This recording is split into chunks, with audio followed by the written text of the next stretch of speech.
Hello, everybody. Good morning, good morning, good morning. Welcome back to Yoba TV. If you're new here, you're welcome. Kindly click that subscribe button on your screen, like, comment, and share this program. Ojúmọ́ ire o ẹ̀yin èèyàn mi, ojú tẹ́ fi ń wò mí ò ní fọ́, etí tẹ́ fi ń gbọ́ mi kò ní di láṣẹ Èdùmàrè. Èmi ọmọ yín náà ni, the one and only Ẹlẹ́yàtẹ̀mọ́. God bless you this morning. God bless you this morning. God bless you going out and coming in. Sherry showing me. It's you. Kí sọ pé gbogbo nǹkan tó ṣẹlẹ̀ so far. Gbogbo ẹ̀ la máa sọ lẹ́ni. Because mi ò lè máa gé show kele life ló yẹ kele jẹ, but let's see how it goes. Mi ò tiẹ̀ mọ bí tí mo ti fẹ́ bẹ̀rẹ̀ because àwọn show yẹn kéré. So mi ò kàn fẹ́ máa ṣe kékèké. Mo fẹ́ ṣe gbogbo ẹ̀ sójú kan. Ẹ jà bẹ̀rẹ̀ lórí Ewatomi Adufe tó wà ní Amẹ́ríkà. Mọ́mí tó sípà yìí sọ fún mi lánàá pé ṣé mo ti ṣe show yẹn. Honestly, to be frank, ṣé rí àwọn èèyàn kan wà lórí social media attention seeker lásán ni wọ́n. If you notice that most bloggers pay her nothing, they pay her dust. Because tẹ́ bá wo fídíò tó ń ṣe náà, ẹ máa rí pé nǹkan tó ń sọ kò make sense. So we cannot pinpoint what the problem is, who she has beef with. She has to understand it. This is why you can see that what she showing she and Noni Abijata, everybody they don't even take her serious. I won't cut and so like on read on cut and so still no people cannot figure out who she's fighting with, what the problem is, how it started, because there's so many names that are mixed together. On this social media, it's like Toban Baya Boja. We already know that Iyabo Lumbaja from what you say. Toban Balizija. We already know that Lizzie Lumbaja. This woman go as far back as talking about Kabiesi Ojaja, talking about Funke Akindele. I honestly don't want cursing on Funke Ati Ojaja. So I mean, one more way. She own journey because I cannot figure it out. To be frank with you, so in koto show to everybody is confused. Show journey because we still don't get your point. We still don't get who the problem is. And on this social media for a long time, notice okay, let me say it. But some months ago, Lizzie you said Lizzie. Look, we are child services here. Now you are saying that Iyabo Ojo. Now you are questioning on Priscilla. I've never seen you or seen anywhere whereby you support Iyabo Ojo. Tabasokwe, I want to child service. Now you say that it's Abike. I mean, you two, you are even confused because these people has nothing to do with child service. Child service as a result of Toba report, okay, you're not taking care of your child, or something dangerous is going on, or something that's not supposed to go on is going on. That's when the child service will come. There will be a complainant. And the way Bushin Sorrow, you've mentioned so many complainants, so we cannot even figure out who is the person. So to understand is you are just cursing. To me, let me just say the little thing I know about your whole struggle and your whole case is that, okay, fine. Me tell more because I know this has nothing to do with Iyabo Ojo. Otumwesabod not senu. Another problem to do here. Abike no Otumwe senu because I barely you pack the two team. I want side the left and I want side the right. Now we don't know where the problem. You've already tangled this thing. More ibitati seeing untangle because even you two, you are confused. You cried, you curse, you abuse, you insult, you share rishi okokandu. Still no, we still can't figure out what the problem is. I honestly want to know what the problem is. That is the problem. Because anybody to understand kini shoro and won't because we've never seen anything that has to do with Iyabo with you. You only supported Lizzie, praying for Florida all those time, and at the end of the day, because I think Iyabo Ojo or wedding Iyabo Ojo abi won sepe for mo awon Lizzie o sepe for mo. I think you should just stop beating around the bush and just face Lizzie and who is it? Lizzie and Zimama. Because I think that's where your problem is. so that you won't go on a confused. All right, you have already confused us. We don't even know which show to do for you. Face Z Mama, don't wear a Moriara. You said there's somebody that is cursing you, cursing your children because you cursed Priscilla. Yes. All of a sudden, without Iyabo Ojo involving your matter, because I don't even know why Iyabo Ojo will be involved in your matter. Without query, me or what say now you said Iyabo Ojo look which child service going on. That I don't even understand that one. Are you cursing Priscilla yesterday saying that Onu Emajo? Onu Emajo? And you expect people not to drag you. Today now you are dragging Lizzie and Z Mama. I don't even know. Because and I believe that a lot of social media they don't even know what you mean, because there was a video to Walori Bridge don't shape from Iyabo àti Priscilla ní àná wà nínú mọ́tò òun kan candle lórí Lizzie àti Z Mama. Who are you fighting? Who is fighting you? Let us understand. Sorry, Iyabo, Lizzie, Esabod, anybody gbogbo wọn lè parapọ̀ láti pe child service fún èèyàn kan ni wọn ló máa pe child service fún. Now you confuse it. You confuse us with every. I honestly don't know. I honestly don't know. Immediately, any small thing, I've already picked the point. But if I say I don't understand you, I swear, my sister, I don't understand you. This is no shade. This is not me dragging you or throwing shade at you. This is just the truth. Okay? Just for Koebale. So to understand is it? Calm yourself down. Understand where your problem is, because I believe that you don't even know the type of problem where you get. Understand that, okay, this is the problem I have, this is how I'm going to solve it. Understand the problem before you just dash it out. Anytime you want to dash it out, by I want you to I know you want to think about suffer from medical condition, because I don't understand. You cause Ojaja. When you tell Ojaja badasi Ojaja ma wadani. Like, what concern Ojaja with Facebook fracas? I don't understand. You curse from Kakidele. When you take from Kakidele badasi or tell ma shekini konon. What has this gotten to do with anything? Even the people you are dragging, I want Iyabo at least don't drag it. I still don't see their impact. I would say the only person I see that drag is Z Mama. Your problem is with Z Mama, if you want to be frank. Understand your problem, then you have a solution. Ewatomi. Oh, yes, you fought, lost in Nigeria, Bawe, Dori Omoko, Shekiniko. You want to live by Tori Omolomo, Kilosha Moteto, Ligbawen to read one. Abitalo Range. Only to repay leasing Boma, Jolene, to repay what Bawe from the show bear, and show Range. These are the things that I don't understand people. Shall you understand this? If you're fighting for someone, fight for someone. Èwo ni pé ìwọ ló gbàwẹ̀ tó gbé lọ Nàìjíríà tó lọ ṣe ìràpadà fọ́mọ ẹ̀. Ṣé wọ́n bọ́ ẹ̀ ṣe ni? Ìyá tó bímọ ò lè ṣe ìràpadà fọ́mọ ẹ̀. Because every time you do anything for somebody, you always expect something back. And if you don't get that, you believe torí pé ó ti gbàwẹ̀ dé Nàìjíríà ó ti ṣe ìràpadà, ó ti go through a lot because of Lizzie. Now automatically Lizzie is not supposed to betray you. Ó máa betray ẹ pa. Ó máa betray ẹ pa. So please, let us understand what the problem is, because I'm confused. That's why nobody is paying you. Everybody is paying you dust because they don't understand. Lánàá náà ó sọ pé cocaine pusher ní Lizzie àti Iyabo. Tó bá gbé ẹ báyìí tó sùn ẹ, ṣé o máa lè provide evidence? Ó pé cocaine pusher làwọn méjèèjì. And to be frank with you, ó pé wọ́n gbé cocaine oní Iyabo àti Lizzie nǹkan tó ń ṣe nìyẹn. Ṣé o lè provide the evidence?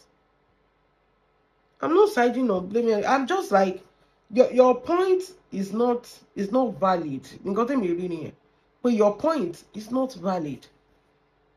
Can you prove everything you're saying, or you're just confused? Okay, let's just leave that. Ewatomi, I can't take you serious. I swear.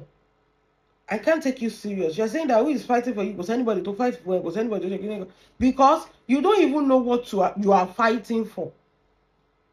If you have problem with child service, take it up with child service. If you have problem with child service, take care of your. You want to go call over social media. If you cannot take care of your children, they go collect them. So I want to say wọ́n lọ pé child service sí ẹ, àwọn ló gbọmọ lọ́wọ́ ẹ. Ṣé ìyá gbọ́mọ l'Amẹ́ríkà wá kó sí Nigeria? Because I'm trying to understand. They give your children to people that can take care of them because you are failing as a mother. Why don't you focus on that? Instead of kuma tabela káàkiri. Take it up. Take your life up. Tomaturi anything don't should be with lórí social media. They will still not give you those children back. Because have you rearranged your life? Ṣó ti níṣẹ́ gidi, ṣó ti lè afford owó ilé, owó oúnjẹ, owó school àwọn ọmọ, and everything you need. Can you afford that? Because ẹkún tó ń sun, wọ́n gbọmọ lọ́wọ́ ẹ̀, àwọn ló pèèyàn sí ẹ. Okay, wọ́n ti pèèyàn sí ẹ. Ṣùgbọ́n tó bá pe child service yàn, tó bá dé inú ilé táwọn ọmọ yẹn ń gbé, tó ń rí living condition wọn, tó ń rí gbogbo ẹ̀, school wọn lọ dáadáa, they are doing well, wọ́n jẹ oúnjẹ gidi, ara wọn dán, kò sí abuse, kò sí anything. Wọ́n ò ní gbọmọ lọ́wọ́ ẹ̀ náà. Tó bá tiẹ̀ pé child service, kò sí nǹkan tó máa ṣe, wọ́n máa débẹ̀, wọ́n máa ṣe welfare check ni wọ́n á dẹ̀ padà. But you crying on social media because you are mentally unstable. You have to pick yourself back if you want your children back. This has nothing to do with anybody. You drag Iyabo or Priscilla or anybody from now to the, they go collect your children for the rest of your life. Why don't you go and pick yourself back? Get a good job. Only I want to pay you one be to share to fi sack here. Kiniko, ṣé kò síṣẹ́ mi ni. Get yourself a good job. Get your life together. Get your children and live your life. Only you are not in fracas. Here you are dragging everybody in fracas. You are in fracas. Get your health checked. Visit a psychiatric hospital. Go check. You need mental evaluation. Because ìyá tó bá gbọmọ lọ́wọ́ ẹ̀, problem tó máa ní nìyẹn, bó ṣe máa gbà ọmọ padà ló máa sá. Kì í ṣe pé bó ṣe máa ṣépè pé kan jonú èèyàn kan jẹ. Because I don't understand, at the end of the day, how does that help you and your children? Ewatomi. How does that help your kids? Don't take away. I don't know how many kids you have, but from what you said, also come back meji no márùn, ó kù mẹ́ta. Come out to our mẹ́ta yẹn tó kù. Because I'm already new sons don't she. Don't to child send as a child service. Don't watch a welfare check. Don't to reply on money, they are not well taken care of. They go collect the remaining. Usoro pe Iyabo Ojo ló pe anything here. Because ìgbà tó yẹ kó máa ṣiṣẹ́, you are not working. You are cursing people out on social media. You are doing nuisance on social media, looking for something that is not lost. Oh, some people might drag and do your job. Crying on social media as if anyone want biscuit lọ́wọ́ ẹ̀. Go back to the drawing board. Figure out if you mess up. Fine, you mess up. Yes, you mess up. You move with the wrong set of people. How do you come back from that? Well, wọ́n sọ fún yàn ṣá. Èèyàn tó wọ bàtà ló mọ bí tí bàtà ti ń tó lẹ́sẹ̀. Wọ́n sọ fún yàn. You go tell wàá mọ̀ lára ni. You go tell wàá mọ̀ lára. Ó dẹ̀ ṣe bẹ̀rẹ̀ ni o. Gbogbo wèrè tó ń ṣe lórí social media dẹ́kun òṣì tó ń sùn yẹn. It's still as a result of you still cannot take care of these children. Because by now you're going to get out there together. Get yourself back together. Get yourself back up. Why the person can say no man come away? Well, that's that for that on you. I'm not going to waste time on you. Nobody is giving you attention. I don't have any show to do for you. What's the way you're me to ja nínú word mi? Nǹkan táwọn èèyàn sọ nìyẹn. Wọ́n ní wèrè mi tún ti já nínú word. Because ó ti ẹ̀ mọ èèyàn kan tó fẹ́ mú, ó kàn mú gbogbo wọn kàn sẹ́rí wọn mọ́ra ni. Wàá pé Iyabo lè ní, wàá pé Lizzy lọ́la, wàá pé Àbíkẹ́, wàá pé Sábọ̀, wàá pé Zimama, wàá pé Fúnkẹ́ Akíndélé, wàá pé Ọ̀jájá. To be Ọ̀jájá yẹn ló ti ọ̀pọ̀ ní ìsinmi. Ṣé Ọ̀jájá ló tún pe child services sí ẹni? Because I don't know. Well, all right. Moving on. Hey, what do I want to say now? Who do we pick? Okay, let me just chip in. I can breeze through. Alaja Kaula. Moshe show yeah. See, let me tell you something on this social media. I don't hate anybody. And no matter how much I like anybody, I'm not going to hide the truth. Oh, you're getting more by now. Only marry as the truth. But at least I'll be frank with you. I'm not If you have sense, you know that I got any so òótọ́ okay. Wọ́n remand Alhaja Kaolat sí prison torí pé kò meet bail condition. Later, ó meet wọ́n dẹ̀ release her. Okay, that's fine. But the problem is, did you read the content of nǹkan tó gbé Alhaja Kaolat débi tó wà yìí? Táwa bá sọ̀rọ̀, ẹ máa rò pé àwa lọ ta gbogbo yín because sugarcoat ẹ̀. I'm not going to sugarcoat nǹkan tó máa gbé ẹ dẹ́wọ̀n because ẹ̀wọ̀n wà níwájú Alhaja Kaolat. Wọ́n ò tí gbàgbé kéèsì. Wọ́n release ẹ on bail ni ẹjọ́ sì continue. Èmi náà sọ kíní kan, kàkà kó lọ ṣẹ̀wọ̀n. When they give you an option to do this and do this and do this, so that you do well. Wàá yọ ẹ̀wọ̀n kúrò because tó bá lọ sẹ́wọ̀n tó bá padà, your life will never remain the same. Ẹ lọ béèrè. Kí ni ìdùnnú mi tí Alhaja Kaolat bá lọ sẹ́wọ̀n? Torí nǹkan tí mo fẹ́ jẹ́ kẹ́ understand ni. I like Alhaja Kaolat. I've seen a lot of things she has done. Akeugba God on his own hand too. He's doing a lot of good things for people. But èèyàn lè rìn kórí mami now.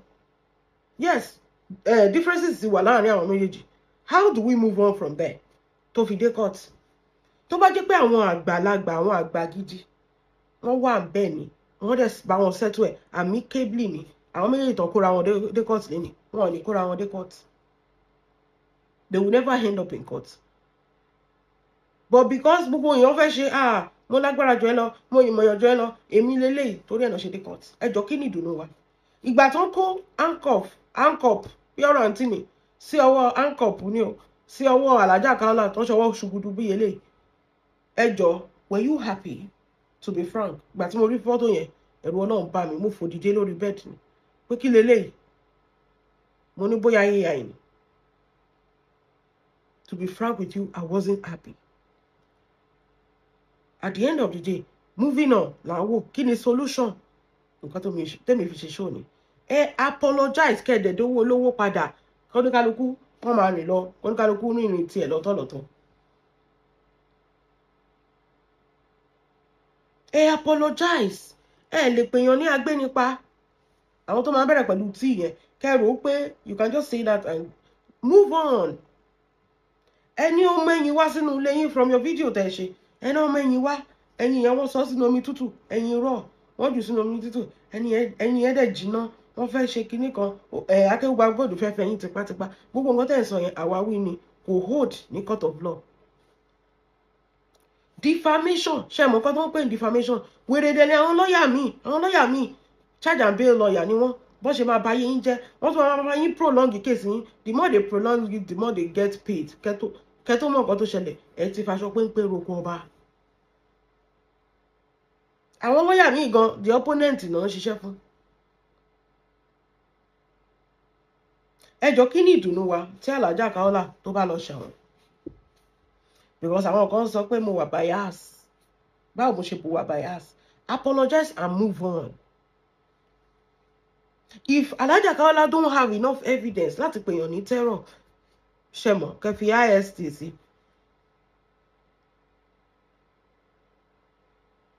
Ẹ jọ, how do we go from there? Ṣé ẹ̀yin àbí èmi mo máa lọ kí Alhaja Kaolat tó bá ti ń fàṣọ péńpé roko ọba torí defamation? There are some things tó yẹ ká ṣe ti understand this. I'm just saying my own ni. Òótọ́ ọ̀rọ̀ ó máa dàbí sọkúsọ ni. If you can apologize and let the matter die down, it's better than kẹ́ máa wọ́ra yín dé court. Owó tẹ́ máa ná. At the end of the day, èèyàn kan nú ẹ̀yin méjèèjì ló máa jẹ̀bi. A lot of things tẹ́ ẹ̀ ṣe ó máa wà disrupt tẹ́ bá ṣẹ̀wọ̀n. Moving on, èmi fi sọ nǹkan tẹ́mi sọ.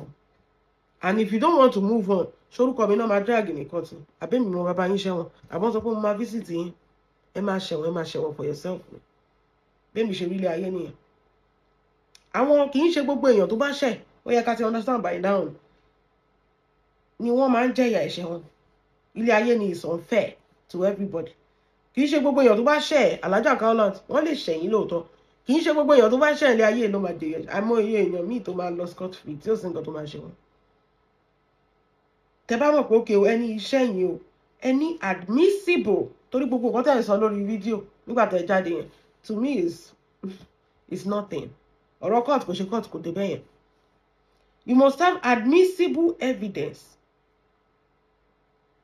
Admissible, kí ló ń pè ní admissible? Nǹkan tó lè hold against any court. Àìjẹ́ bẹ́ẹ̀, ẹ mọ nǹkan tó next now. Moving on. So I'm not going to stress myself too much. Àkọ́ṣe gbogbo ẹ̀ lójú kan. And on the 1st of July. And what will I say, you know? I rí video tí Dorcas ṣe, mo ní video tó ṣe. I rí update tí Dorcas pull out. I congratulate him. Ṣé mo pé àwọn kan wà ọmọ ẹran ni wọ́n. Bá ṣe predict pé wọ́n máa jáde, wọ́n máa wá ké, wọ́n disappoint. Because that is the only thing they know how to do. Wọ́n lè ṣe show because there's no show to do on that. But wọ́n kàn ti lọ gba research lórí school tí Dorcas ti jẹ matron yẹn. Àbí ṣe patronage ni àbí kí ló ń pè patroness. Ẹ má bínú òyìnbó yẹn pọ̀ jù. So update àwa ti ẹ wo ìdí ayọ̀ ìdí oríire lẹ àwa wà bá ṣe wà. Anybody bá ń ṣe nǹkan ayọ̀ ẹ lè rí mi kí fẹ́nu bàjẹ́. Tiwa náà máa dé ni wọ́n ní bólóore yọ̀ kí tí orí tiẹ̀ léde ni. Okay. Àwọn ará bí the Malu teams wọ́n jáde as usual. Ó yẹ kẹ́ mọ̀ wọ́n pé dandan ni wọ́n máa jáde ṣáà. Wọ́n bẹ̀rẹ̀ sí ń sọ̀rọ̀. O kíní kan o ilé tí ẹ̀ sọ yẹn gbogbo nǹkan tẹ́ sọ kò. Wọ́n update more than 20 times. Mo wò pé ẹ̀ ní sọ̀rọ̀ tẹ́ kì í ṣọmọ àlè bingo níyìn Dorcas ló mú egungun yín dání tó bá ti lè ju egungun sí yín báyìí tó ti ṣe egungun sájà yín báyìí ẹ máa dà á tà ní àtolórí àtọmọ ìkókó yín gbogbo yín máa dà á tà ní. Ìgbà tẹ́ máa wá sọ̀rọ̀ ẹni she's trying everything. Tó bá yẹ pé ẹ lọ school kí ẹ kàwé ẹ máa rí inú lẹ́tà tó ń gbé jáde yẹn pé Dorcas has been doing a lot there in that school, in the community. Ọ̀rọ̀ Ìjẹ̀bú Òde kò ṣe Ìjẹ̀bú Òde tí Dorcas ń ṣe. Mo ti sọ lánàá. Ẹ kàn tó fẹ́ jẹ́ kí n repeat ara mi ni. It's as a result of what? Of nǹkan tó ti ṣe for a long time. Ló ṣe ń jábọ̀ ẹ̀. Bọ̀ ìgbà tẹ́yìn ń bàjà. Ó dàbí ẹni pé kéèyàn ti ṣe nǹkan bíi 10 sílẹ̀ síbì kan. Káwọn èèyàn ti mọ̀ kẹ́yìn má mọ̀ tí ò pariwo ẹ̀. Nǹkan ẹyọ kan péré lẹ wá fi ń bàjà. 10 tó kù nǹkan ẹ mọ̀ pé ó máa stand fọmọbìnrin yẹn. Ẹni ní láti gbọ́ pé ó fẹ́ ṣe IVF èèyàn 4. Ṣé IVF cheap ni? Ìlú òyìnbó la wà mọ iye tán ṣe IVF. Àbí tẹ́ ẹ bá mọ̀ ẹ pè ẹ lọ hospital kẹ́ béèrè. Averagely àbí kẹ́ Google ẹ̀ oye tán ṣe IVF. Nínú community yẹn wọ́n ló help àwọn youth. Àwọn ọmọ kékeré, àwọn ọ̀dọ́. Wọ́n empower wọn. Ẹ wo àwọn aláboyún tó ń gbé fídíò wọn jáde tó ń dúpẹ́ wípé gbogbo hospital bill wọn Dorcas ló san. Ẹ torí yẹn. Ẹ jọ̀ọ́ ẹ̀yin wá ń jà torí pé kò fẹ́ join team. Àwọn nǹkan rere ribiribi tó ti ṣe sílẹ̀ nínú community yẹn ń kọ́. Ṣé wọ́n ní ṣe tájì ẹ bá kú ṣá máa dẹ̀yìn ẹ̀ nù. One thing you don't understand that you fail to understand is that bí Dorcas ṣe wà yẹn tí ò bá jọ ẹ̀rẹ́gbẹ́rẹ́gbẹ́ lẹ́nu she's still part of the best people in Ijabo Ode. It's the truth. Either you take it or you don't take it. She's still part of the people that had to the development of that community. Mo máa sọ kíní kan. Nǹkan tó bá ti mọ̀ pé ò lè ṣe, don't stop any other person from doing it. Ó yẹ ká máa praise Dorcas ni. Pẹ̀lú gbogbo nǹkan tẹ́ ẹ sọ, kíní kan, wọ́n fẹ́ fi yàn ṣògo owó ni, wọ́n wá client ni, wọ́n wá àwọn èrò ni, fine. Ó fẹ́ lọ pa wọ́n mọ́ ni, wọ́n fẹ́ ṣe, fine. Gbogbo nǹkan tẹ́ ẹ sọ nìyẹn. But kí lẹ́yìn ti ṣe? Because let's judge based on that. Kò sí anybody tó pa, kò sí anybody tó kú. But kí lẹ́yìn fúnra ara yín, kí lẹ́yìn ti contribute sí the community yẹn tẹ́ fi mọ̀ pé okay eléyìí ò ní nǹkan kan tó fẹ́ wá ṣe. ẹ̀yin náà gbọ́dọ̀ ti contribute a lot of things. Ọ̀rọ̀ ìjà tẹ́ ẹ̀ update 20 times per day. Ẹ máa update pẹ́. Because it is clear to everybody now that this is not a fracas fight. This is just a fight that, bẹ́ẹ̀ ṣe wà yìí o, the world must stop because of you. Anything you say must hold, which is a lie. Nobody, because anybody don't know about bear. You say you don't know your papa or anywhere. Mo máa ń sọ kinní kan, ẹ lè jẹ́ kẹ́lẹ́rú òru.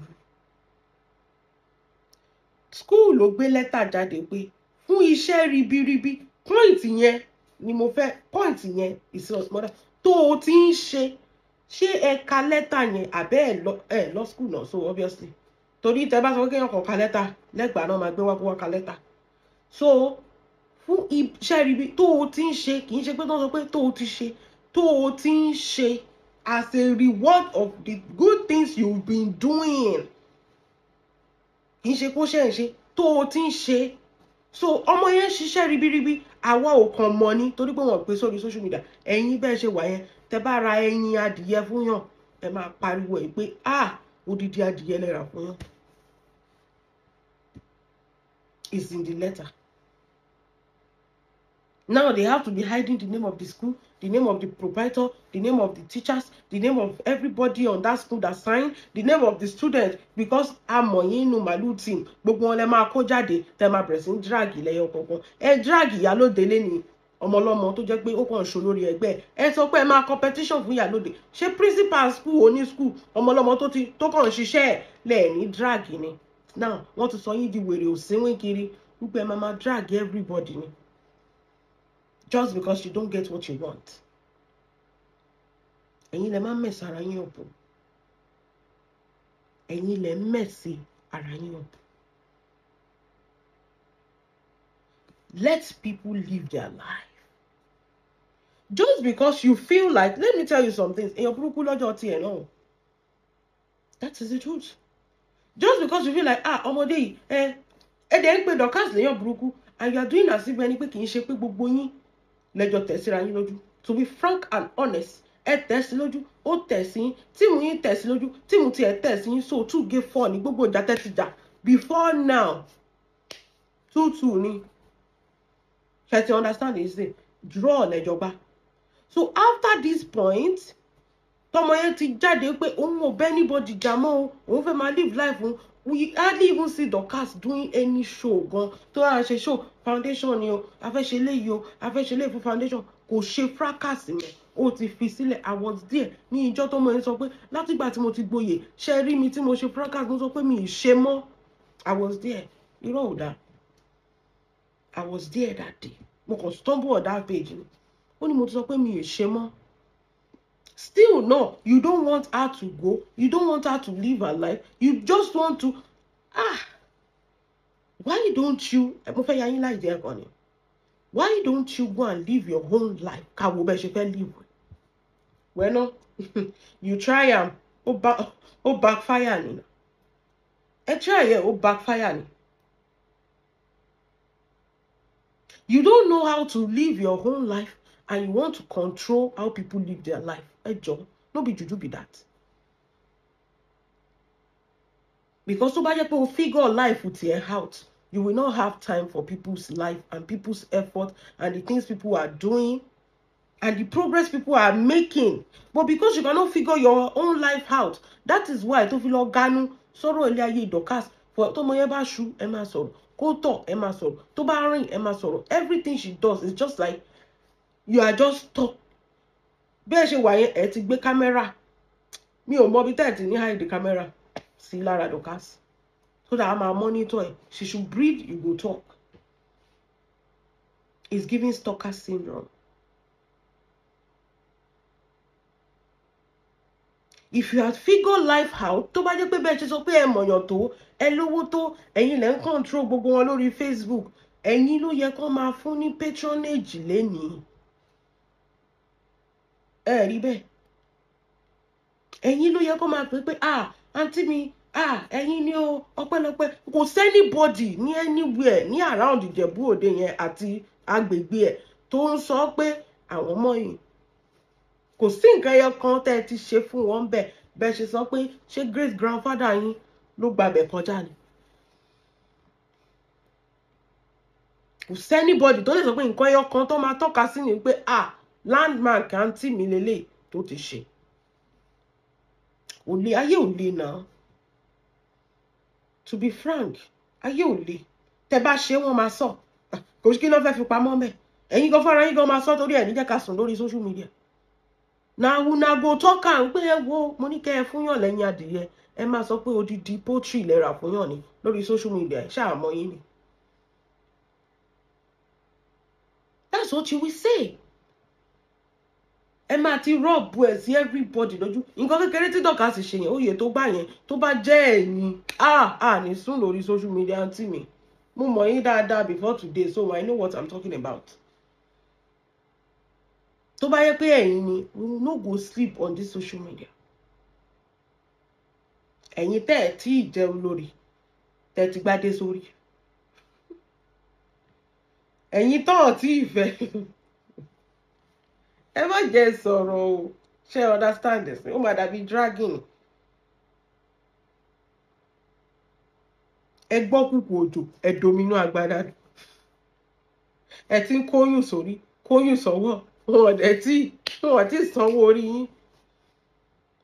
Àmọ́ bẹ́ẹ̀ ṣe ẹ sọ pé dọ́kà sí desperate. Ẹ̀yin fún ara yín lẹ desperate.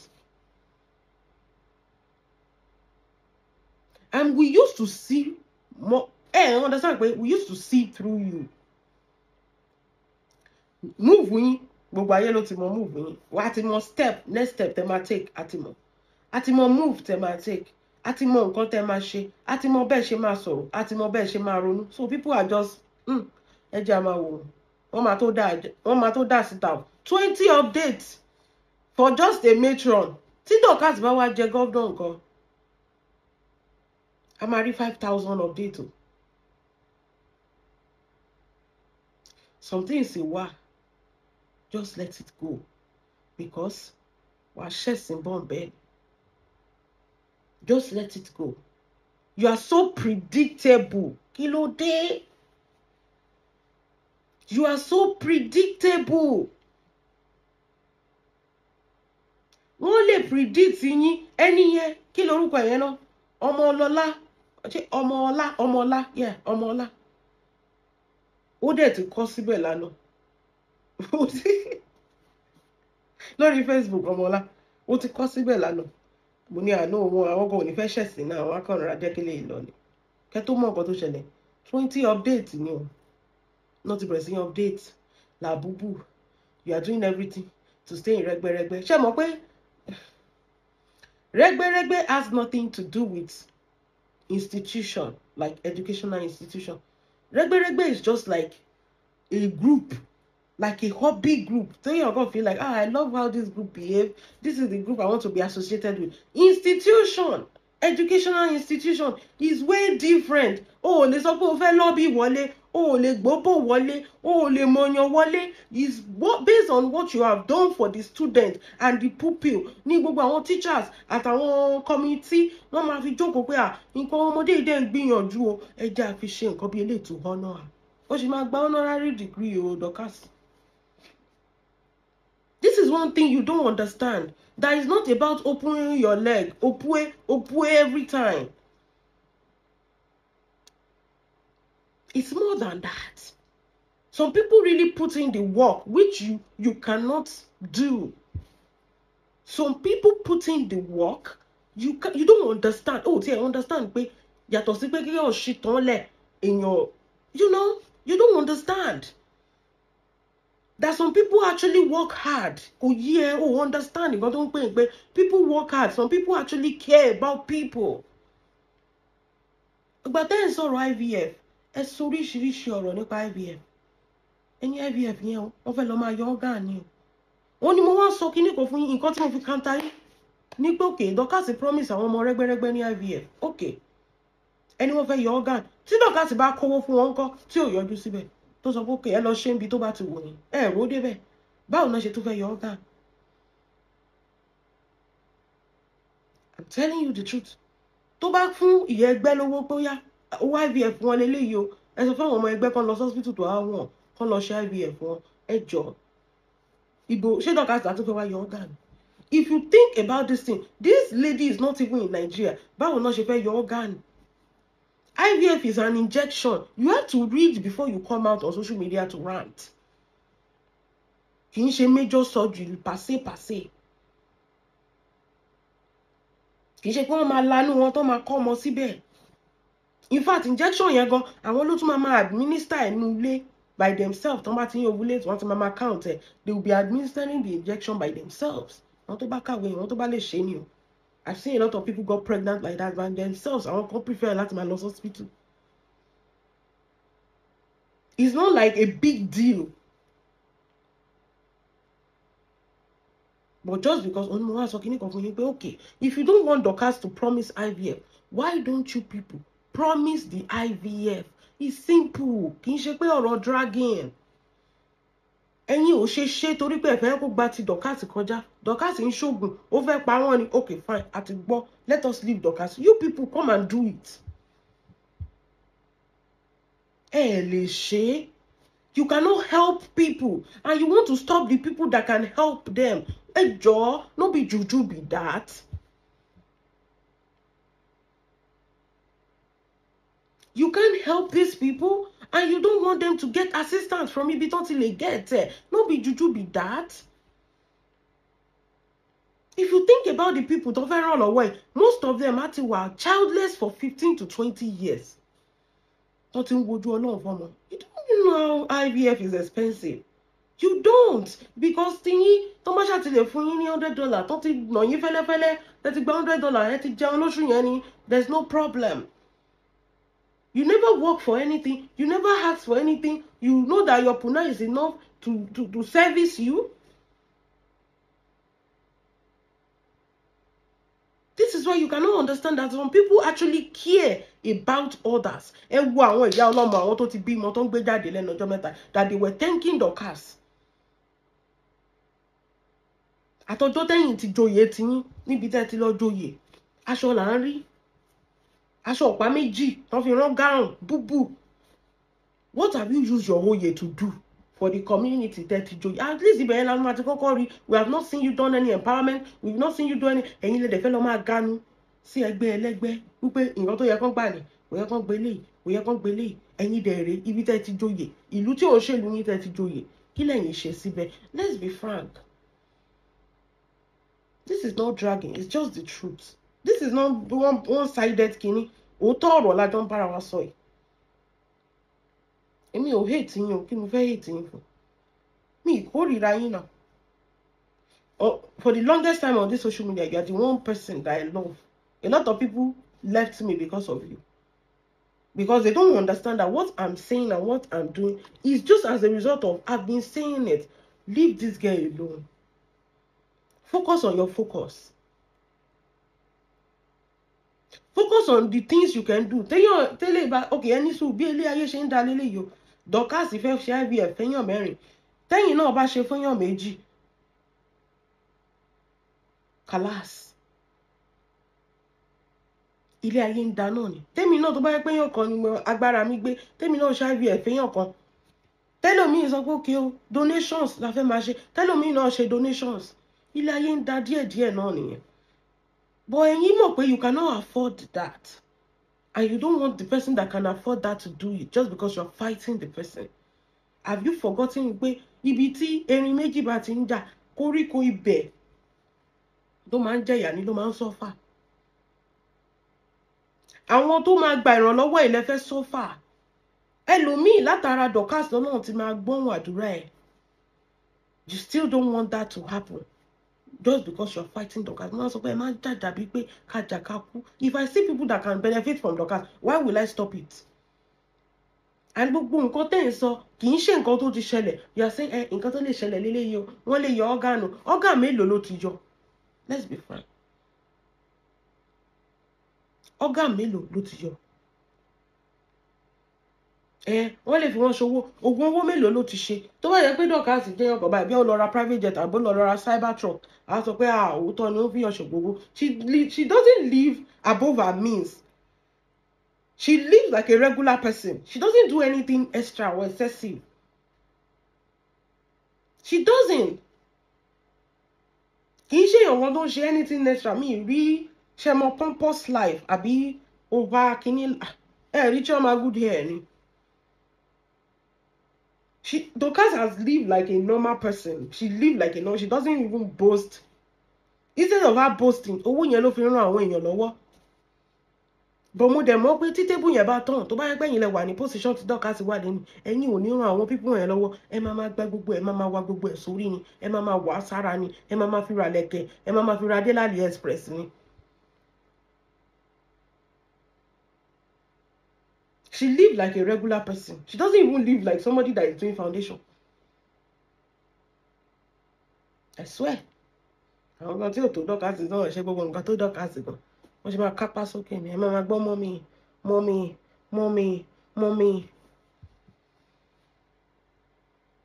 Let us understand that some things is not always about us.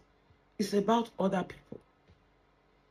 Èmi ò ní sọ pé opportunity káwọn ẹ̀kan máa fi jẹun tó máa fi là tó máa fi ní. Look at àwọn aláboyún tó bí wẹ́rẹ́ tó san gbogbo owó wọn tó fún wọn ní nǹkan ọmọ tó ṣe àmọ́ tó tọ́jú wọn yẹn kọ́ àwọn opportunity táwọn people yẹn máa fi là. Mi ò ní block ẹ̀ torí pé mo bá yan jà ẹjọ́ kí ni mo fẹ́ gbà ń bẹ̀. That is it. Ọ̀rọ̀ ẹ kì í ṣe pé wọ́n drag yín àbí wọ́n hate yín. I will not stop any other person from getting an opportunity tí mo dẹ̀ mọ̀ pé mi ò lè fún wọn. It's just the fact of life. That's that for that. Moving on. Ele move ma ṣe àṣekágbá ẹ̀. Lizozo. Wà all right. Let me tell you something. Bóyá you think we're a fool, no, I don't understand. Or you take us for a fool. There's some fine. We can see everything you're trying to do. Bóyá àwọn ọmọ teammate yẹn ṣó mọ̀ pé àwọn yẹn wọn lọ́pọlọ tẹ́lẹ̀ náà. Kì í ṣe kíní o. Anything tó bá ti gbé wá, they go accept them like that. They no get sense. Wọn lórí tán. But let me now tell you one thing that I want you to understand today. Lizozo. Trying to farms Nairamally, Samlarry, as if you really care about them. No, you don't. Trying to say that even if they call you today, you're not going to collect anything. We understand how the game is rolling. You want them to talk to you so that you can exchange information to bring down Iyabo Ojo. That is everything. The two of you have a common enemy, common factor. Divide it by 2. Common enemy, which is Iyabo Ojo. 4 divided by 2 is 1. Abi is 2. Abi. 4 divided by 2 is 2. Oh. 2 divided by 2 is 1. You have a common enemy, which is Iyabo. On the Nairamally case, on the Mohbad case, is Iyabo. On the Fola, Tinubu, àti Lizozo snatching husband case is Iyabo. So common enemy, then you make it journey. Let's just fair power. Now make it the bagman at the Samlarry at Nairamally. On Saturday fún ẹ. Because in God back to the you can associate more àbí tó ń bá ẹ sọ̀rọ̀. Ìwọ tó sọ pé if they are talking to you, nobody will know. Everybody will know. Ìwọ tó lè keep a secret. Look at the mess they are in. Wọ́n tẹ̀ tún ti ń gbàgbé mess yẹn kó tó di pé wọ́n tún rebring ẹ̀ wá lọ́dọ̀ VDM àti VDM àtàwọn méjèèjì náà ń drag ẹ̀ sí. So ìwọ tó jẹ́ pé ò rárá gbọ̀rọ̀ sí, ò mọ bó ṣe ń sọ̀rọ̀. Tó bá wá pé ẹ̀ tó ń bá ẹ sọ̀rọ̀, ayé wọn ti bàjẹ́ because people will be like, nǹkan tó tẹ̀lé yẹ kẹ́ ẹ associate mọ́ Lizozo, you are guilty nìyẹn. Because mi ìmọ̀rú desperation tẹ̀ wá. Lizzy mi ìmọ̀ nǹkan tó fi rẹ̀ pé o, I don't know. Mi ìmọ̀ nǹkan tó fi rẹ̀ pé. Mi ìmọ̀ èèyàn tó fi rẹ̀ pé. Mi ìmọ̀ nǹkan tó rò pé ó jẹ́. That you think they will stoop so low to come and meet you to fight for them. Ṣé ìwọ tiẹ̀ ti gbára ẹ lẹ́nu? Tó bá ti gbára ẹ lẹ́, o ò ní wà lórí social media kó máa kígbe àdó tó ṣì every day. ìwọ tó jẹ́ pé you cannot even mention Iyabo Ojo's name. Pẹ̀lú gbogbo nǹkan tó sọ pé Iyabo Ojo ṣe fún ẹ, you cannot even sue Iyabo Ojo. You don't even have enough money to sue her or to write petition against her. You cannot even mention her name. Ìwọ ló fẹ́ gba Samlarry àti Nairamally. I mean, make it make sense. Táwọn bá ti mọ̀ páyé wọn ti fẹ́ bàjẹ́ ju bí tó ti bàjẹ́ lọ. Kàn wá associate mọ́. But tẹ́mi máa sọ nìyẹn. You are desperate, you are broke. Now you want somebody ó fẹ́ fi àwọn Nairamally, ó fẹ́ fi wọ́n fight Iyabo so that wà lè rìnlẹ̀ dáadáa. They play my fans. Oníkálukú pẹ̀lú ogun tiẹ̀. Jagun ẹ̀ ó jà sọ́tọ̀. Àtọ́jọ́ tó ti ń jà, did you win? Questions mo ní ni ẹ̀ táwọn náà bá lọ́pọlọ. Wọ́n máa mọ̀ pé olórí burúkú ni. Ìwọ tó yẹ pé gbogbo ayé ti condemn wọ́n ti rí as wèrè. Ṣé ìwọ ìyẹn ló fẹ́ bá àwọn Nairamally àti Samlarry gba justice? Nǹkan tó ń sọ nípa Samlarry àti Nairamally wọn ò sọ pé àwọn ló pa Mohbad. Buhari gbogbo bó ṣe fìyà jọ ọmọ yẹn torí wọ́n mọ̀ pé ọmọ tí ò lè níyàn ni. Wọ́n fìyà jẹ ọmọ yẹn, wọ́n tọ́ṣọ ọmọ yẹn. Wo ọ̀rọ̀ ẹ ó yé wa. Ṣé o mọ̀ pé wọ́n máa ń sọ pé kò lè burú títí kó má kọ ẹnìkan mọ́ ni. Òun rò pé àwọn Samlarry ló máa kó mọ́ àti Nairamally. Tí wọ́n bá gbọ́n, wọ́n sá fún ẹ̀mí wọn. Ẹ̀yin èèyàn mi kò jẹ́ bó ṣe jẹ́ báyìí. Ẹ jẹ́ a máa lọ. Ṣé ti gbé gbogbo ẹ̀ kéékèèké ṣòro? Gbogbo ẹ̀ ò tí ì tó kàn. Tó ṣe àwọn wá ganu sí lórí social media wọn máa wá nǹkan tí ò sọnù kiri. Ẹ jẹ́ ìmọ̀ nǹkan tẹ́ bá feel nǹkan comment section. Ẹ jẹ́ má drag anybody. Ẹ ṣáàjẹ́ àmọ́ nǹkan tẹ́ bá feel. Kò jẹ́ bó ṣe jẹ́ ẹ jẹ́ a máa lọ. God bless you everybody. Have a wonderful day. Bye.